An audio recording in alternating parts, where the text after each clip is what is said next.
You are all suggestible. I'm suggestible. Everybody is suggestible. If we weren't suggestible, there'd be no advertising. People at speaker conferences wouldn't be asking us to raise our hands all of the time. And I'd probably still be single. Now, in my time as a parachute instructor, probably about 15 years of that, I had good reason to understand how we influence, instruct, inform people. I later trained as a hypnotist, and that gave me good reason to discuss and study suggestibility. And much of my learnings in those areas were kind of confounded when my kids turned into teenagers. Anyway, this caused me to develop a model which I like to call the spectrum of suggestion. Now, the spectrum of suggestion is quite wide. It begins over here, where you've got hints and vague references to things like massive cheers in about 3.5 minutes' time. Over to here, to things like questions, some auto-suggestive questions, as Craig was covering earlier on about negativity. They can be positive as well. All the way over to here, in the command zone. Now, when I was dispatching first-time parachute jumpers, this is where I would typically be. I would be giving very clear commands, such as, feet out, head up, go! Right. If there was hesitation.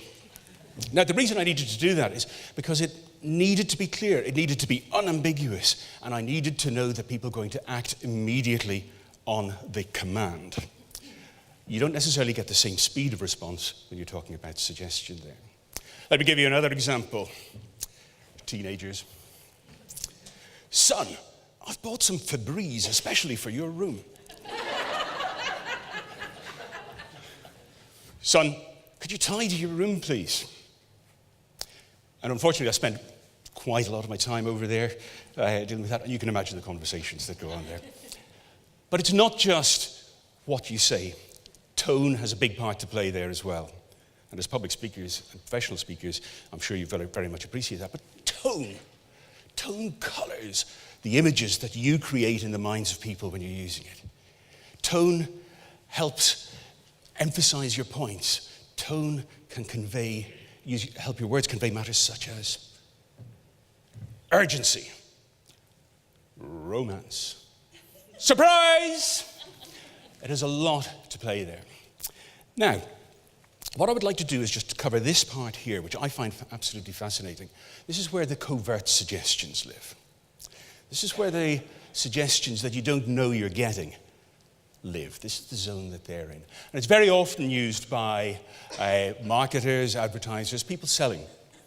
So, in a moment, I'm going to take on the role of one of those daytime TV sales channel presenters there. I'm going to throw in a few covert suggestions. Let's see if you can spot them. So, will you lend me your imagination just for a minute, please? Yep, thank you very much. Welcome back to the studio. Today, we're looking at the follow-up to last year's big bestseller, the U1T. And this year's big bestseller is called the U1T2. We've got several of those in this little box here. So I would like to share those with members of the studio audience. Anybody like one? Hands up. Okay, there you go, catch. Anyone else over here at this table? Okay, oh, sorry. There's another one over there. Now, you will probably notice that they are significantly more transparent than the previous model. Wouldn't you agree? Yeah? Okay. The lighter than the previous model. Excellent, excellent. So this is the sort of device that many of these salespeople use. And then they might wrap up with things like, so, by now, you've realized that there are plenty of other products like this one. So it's your opportunity to get in touch with us by phone now. So there were several, and I've kind of emphasized them, but several covert suggestions in there. There was buy now, phone now, like this one, right? And of course the name, U1T2, can be pronounced, you want it too. So there's a whole spectrum, there's a whole load of different dimensions here, and you need to think about where you are on the spectrum of suggestion. Right? If you're dealing with a paratrooper, you don't really want to start off over here like a mild-mannered vicar. Equally, shouting at the vicar is not necessarily going to get you to church for the wedding day that you want. Instead, and hear this thing, consider your objectives. Consider the needs of the people that you are dealing with, and then decide where you need to be on the spectrum of suggestion. Thank you.